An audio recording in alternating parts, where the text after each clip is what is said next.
Encore une fois, je me livre, ne me sois délaissé. Il passe tout à mon livre, on m'a laissé. Je vais à mourir, mais je suis libre.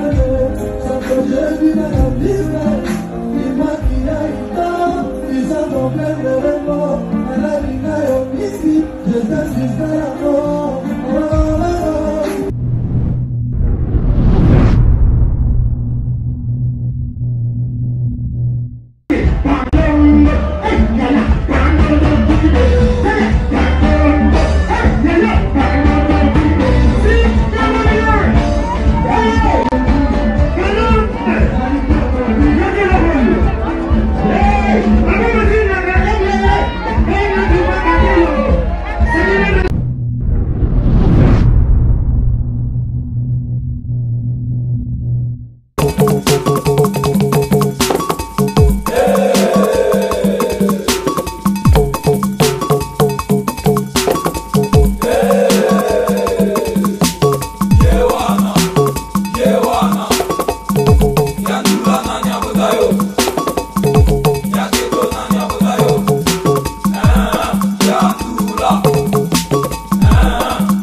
Merci beaucoup fidèles internautes, partout là vous êtes placés pour suivre cette émission This is Dubai. Là je vous dis un grand merci.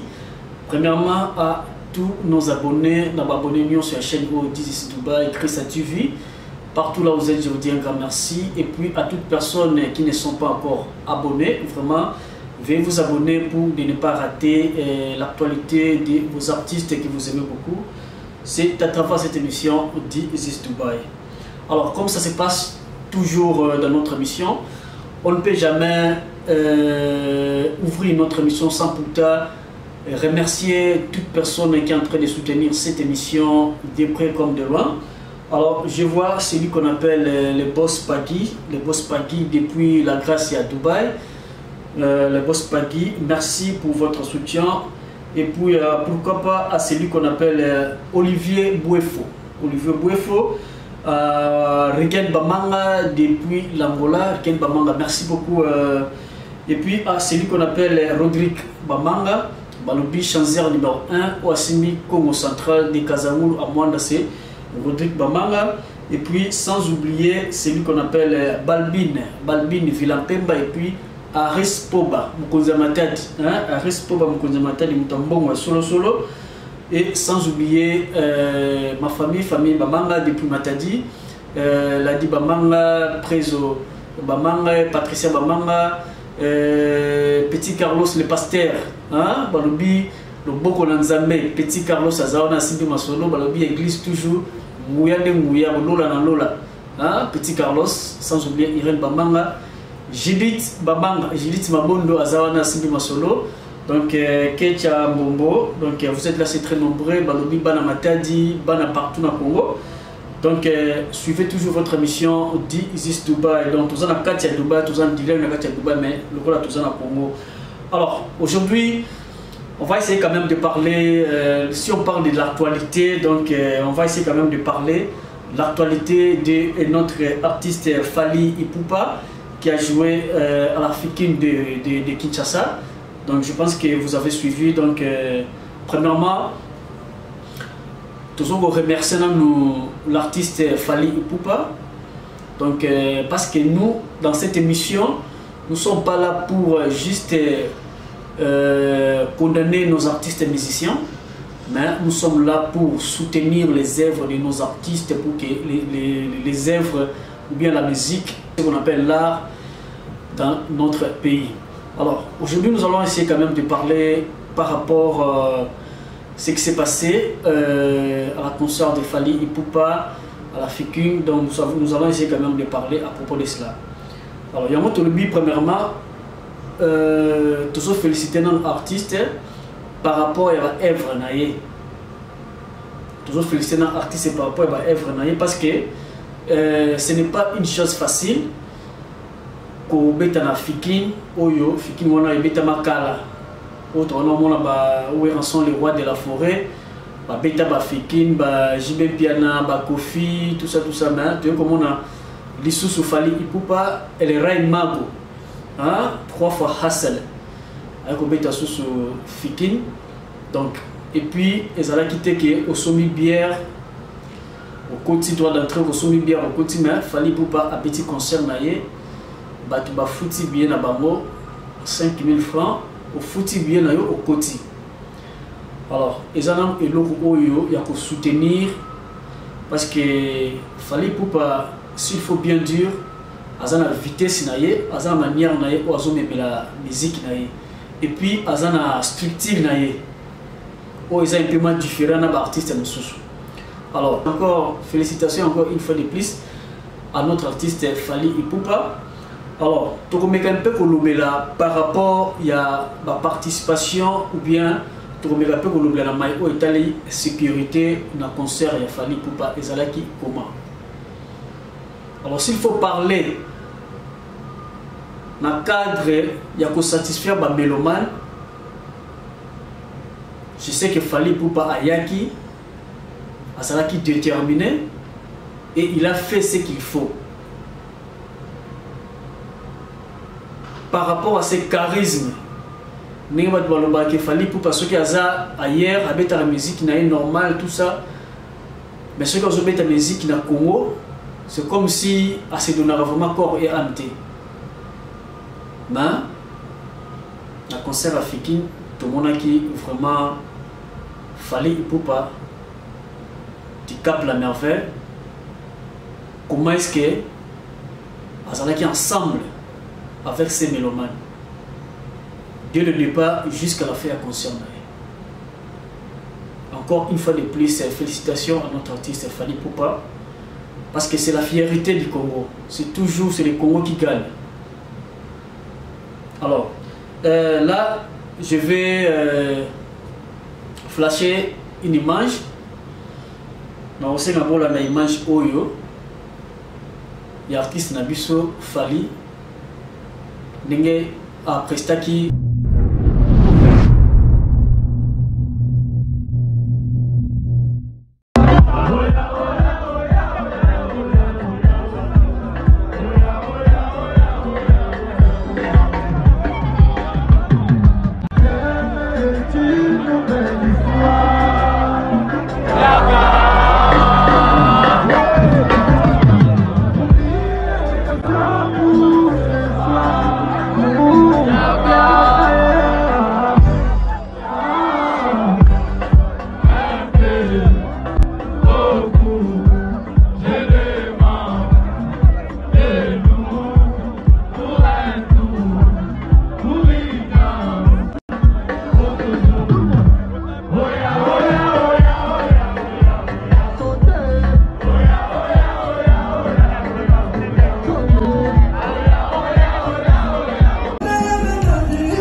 Merci beaucoup, fidèles internautes. Là, vous venez de suivre c'est les concerts de l'artiste Fally Ipupa ndenge aprestaki na Fikin de Kinshasa. Alors nous allons essayer quand même de parler aussi par rapport à Mai Oyo Mekai Kosali Mapé du côté sécurité. Alors s'il faut parler na Fally Ipupa aza artiste moko monene ya mboka na biso, premièrement lorsqu'il joue sa musique ou bien à un concert naie, aza na droit ya kozala sécurisé à 100% parce que c'est une star. Azo mérité à la sécuriser.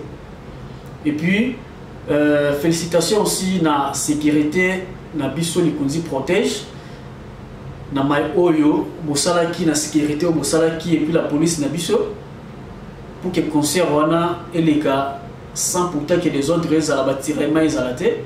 Félicitations. Mais et le moko toujours qu'on déplorer moi par rapport à comportement ils allaient à mélomane ils allaient entre nous les artistes nandeko na biso oyo babengi pasteur lité à Kanda. Tout le monde a qui présence ya pasteur lité à Kanda o ezala qui épée et choka qui batou parce que Aza c'est une star, c'est un artiste qui est aussi reconnu sur le plan international. Oyo batou balandaka épée biso to na Dubaï. Ah je pense que mon qui pasteur lité à Kanda qui na Dubaï, comment est-ce que Azala qui accueilli na Dubaï et puis akenda qui paye Soudaf mon qui comment est-ce que pasteur lité à Kanda bayamba qui kuna. Alors qu'est-ce qui s'est passé na kati ya concert ya Fally Ipupa?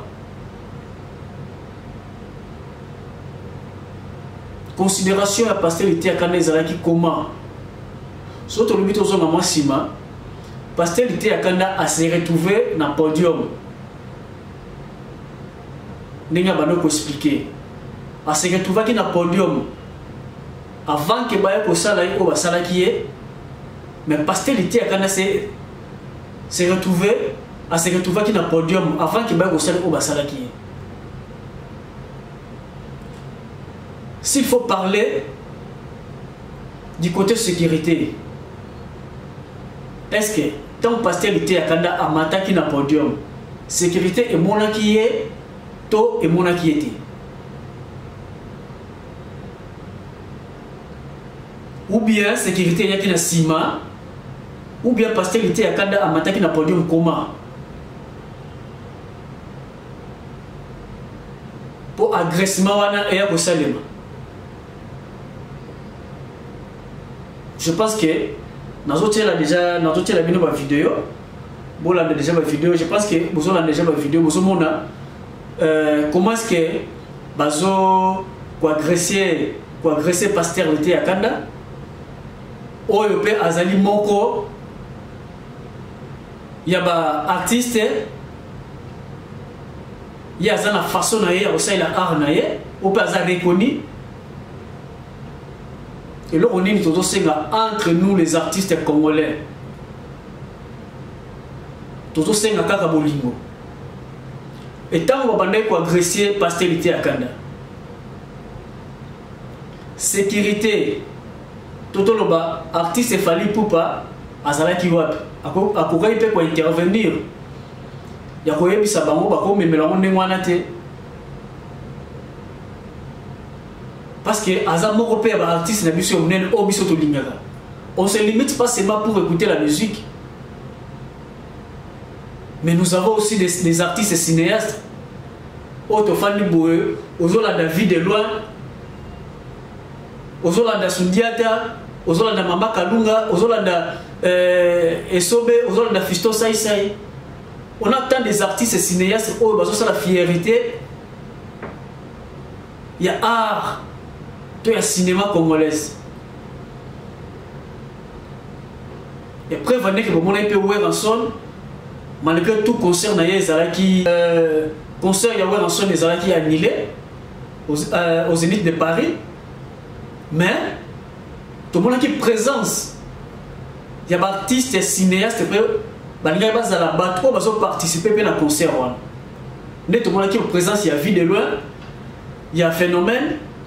Tout le monde qui nani nada, azalaki wana, sundia tazalaki. Donc il y avait plein de gens qui va participer dans concert wana il y a Zénith de Paris où ils allaient annulé. C'est pour montrer quoi? L'union et la force.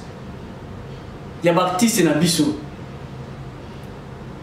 Alors Fally Ipupa azalaki pe wana. Et ça qui est nini parce que les autres qui m'attendent malgré tant bazo simbaye tout ça va simbaye wana les autres qui m'attendent. Où était Fally Ipupa pour intervenir dans la situation wana?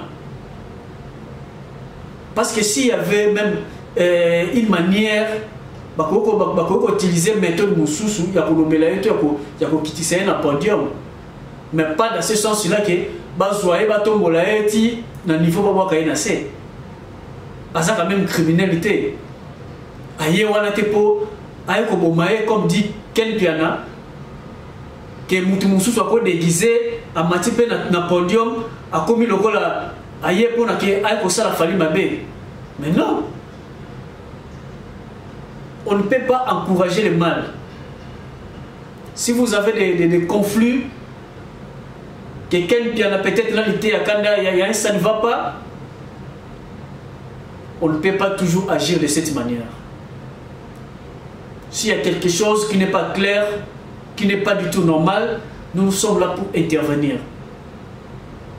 Pourquoi tous féliciter Nekonabiso, service et la sécurité, les Kouti protège? Ils ont fait bien leur service. Ils ont bien fait leur service. Baseli Moussala na bango kitoko.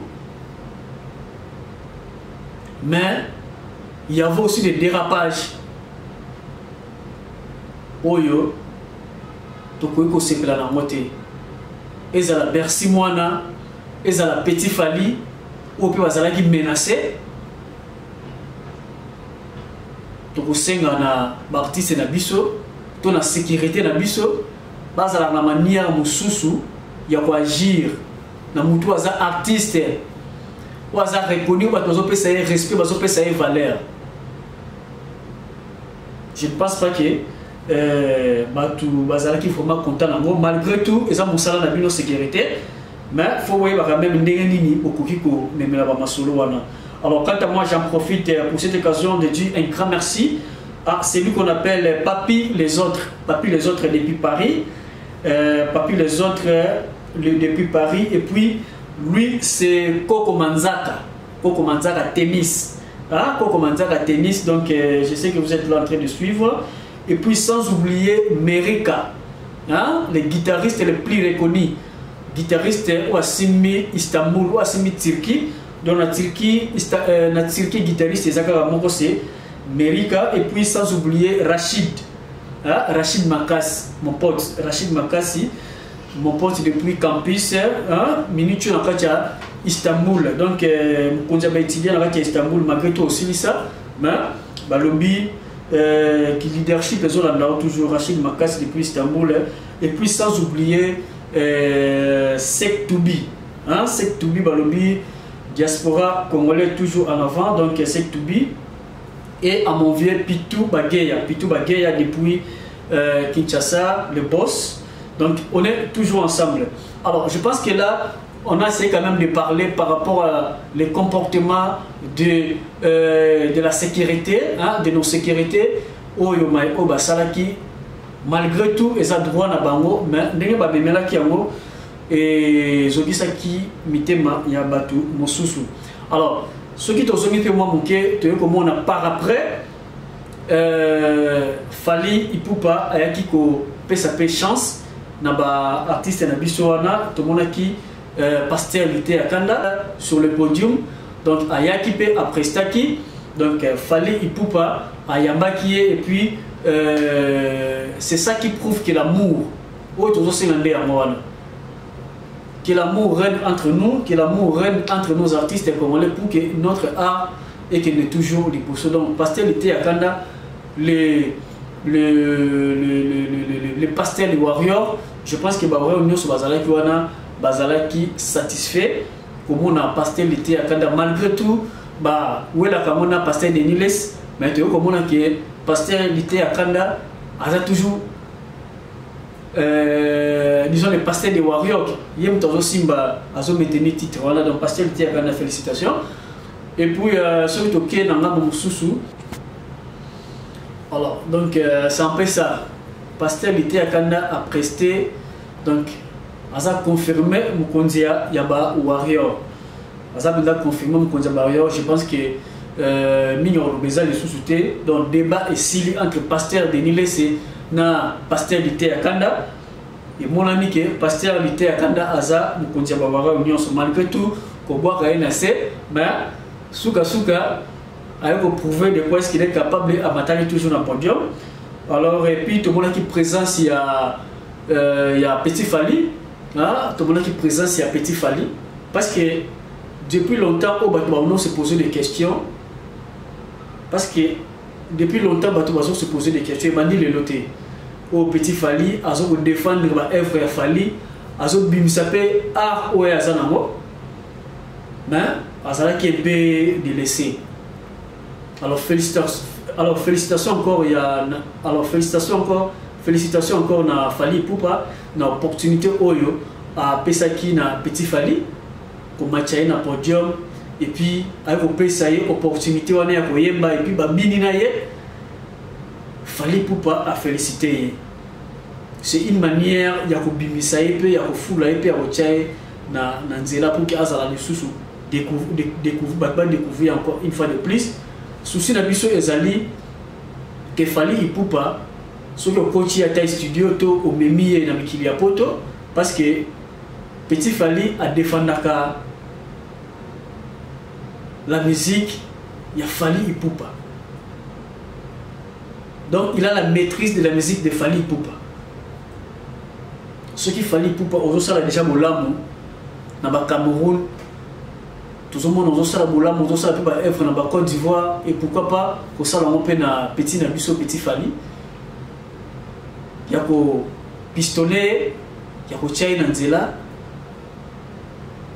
batu pe baye baye les sous c'est quand même une très bonne chose na art oyo salaki vraiment c'est à féliciter. Alors on a encore vu la présence de Bercy Moana où elle a équipé à prester Bercy Moana yaki a sala équipé où singela ki a sala vraiment félicitations ou peut-être Batu Bakanisa qui était que Aigle a coupé sa chance de remonter dans le podium tout est Koyemba tout est animé mais tout le monde peut Aigle a pris cette opportunité à matcher dans le podium à celle où est qui a ça. Merci encore une fois à notre artiste Fali Poupa. C'est toujours le Congo qui gagne. Je pense que cette émission ne prend pas beaucoup de temps. Donc, comme c'était déjà vers la fin, il y a juste pour nous couper ces news par rapport à l'événement ou par rapport à l'artiste Nabiso. Alors, quant à moi, et pourquoi pas de dire un grand merci à celui qu'on appelle Gilles Koumou. Hein? Gilles Koumou Ngoma. Hein? Balombi JSRA. Donc, agence, il y a cleaning au Simi Dubaï, c'est JSRA. Il y a Nebonabiso Gilles Koumou dans depuis Dubaï. Vraiment félicitations pour la Moussala. Et puis Marcy Devan depuis le Congo. Marcy Devan. Et pourquoi pas celui qu'on appelle Billy Soukali. Ah, Billy Soukali, Balombi, Billy Soukali. Donc je pense que vous avez Nabiso. Vous êtes là, c'est très nombreux, très nombreux. Balombi, Rigel Bamanga depuis l'Angola, Adolphe Ikasso. Donc, Bossé Belé, je pense que Tokomi Koshite vers la fin. Alors, toujours avec notre artiste Fali Poupa Oyo, Tolobeli concerne il y a Fiking de Kinshasa, où ils allaient le 26. Donc, vraiment, félicitations à Fali Poupa. Na Nenge Ozo pour développer toujours art, développer toujours musique na biso et ça la biso pe fierté biso ba to fana pena libanda mboka ndenge to na Dubai boye soki to mona to les kananzela to mona ki Camerounais, il y a des Camerounais qui disent que Fally Ipupa Aza Camerounais. Aux Okutana Ivoirien, Fally Ipupa Aza Ivoirien. Donc, nous sommes fierté et tous les biso congolais. Alors, tu sais, on appelle un artiste Moussou au Congo. Vraiment, bon, mais on fournit effort pour développer. Aux autres, il faut que pour que la musique n'a biso et que les toujours du bosso. Tout ça, quand on a été Fally Aza numéro 1 la musique congolaise et la musique nabiso mais boza bino so ba musicien mais pour que ba bengo numéro 1 et ko senga na yo o sala makambo o e ko sala ke ba bengo numéro 1 alors ba ko peso titre ba ko ba gete yo ba tio numéro 1 ya musique ya Congo est-ce que o ko assumer ba responsabilité ya numéro 1 wana tant ba o sengo ba titre o zana ba titre wana tant que vous avez un déplacement, tant que vous avez la qualité de la musique, tant que vous avez la qualité de la clip, je pense que Rocky est le numéro 1. Il y a un autre singa, tant qu'artiste congolais a salué le comme l'amour, il faut appuyer, il faut féliciter. Alors, bien peu d'artistes sont posés en cima. Bon, là, on a par exemple, et vous savez bien. Il y a un monde qui sont les rois de la forêt ou à Saki, artiste, comédien. Tout le monde qui est présent, il y a Papa Jossard, il y a Maman Biabel, qui va participer dans Zénith de Paris. Et il y a l'histoire. C'est ça que nous voulons dans notre musique. Et ça, quand on a été tout ça, dispute inutile. Prétend Mundele. Yannick Bolingi Mpang, le chef de la famille, le frère de Jonathan Bolingi. Eli Landou. Fernando, donc vraiment, je pense que vous avez tout soutenir la musique qui n'a plus et qui n'est toujours le bousseau. Je pense qu'on est arrivé presque à la fin de notre entretien d'aujourd'hui. Alors, pour en finir là, je dis encore un grand merci à les grands caméramans. Donc, les caméramans ABC King. ABC King, donc c'est celui qui grâce à ABC King. Donc, un caméraman incontestable, donc c'est celui qui est le maître du jeu, c'est celui qui dirige la machine. Dans le lobby, Bazalara DT, il est le seul et l'unique. Un grand merci à celui qu'on appelle Joseph Sevolo, mon vieux Joseph Sevolo, depuis Dubaï. Mon thème est malouké, mon vieux Joseph Sevolo. Alors, sans oublier, Balobi, very strong. Very strong, Balobi, émission qui nous a donc very strong à Zawana. Ma solo, ma solo est calme, donc very strong. Ça, c'est This is Dubai, Pastelité à Kanda. Je tiens à remercier aussi toute personne qui soutient cette émission, des prix comme des lois. Donc, on est toujours ensemble. Et à celui qui n'est pas encore abonné, veuillez vous abonner pour ne pas rater tous les news à travers cette émission This is Dubai. Donc, on est toujours ensemble avec vous. Alors, je vous aime beaucoup. On se retrouve à la prochaine édition.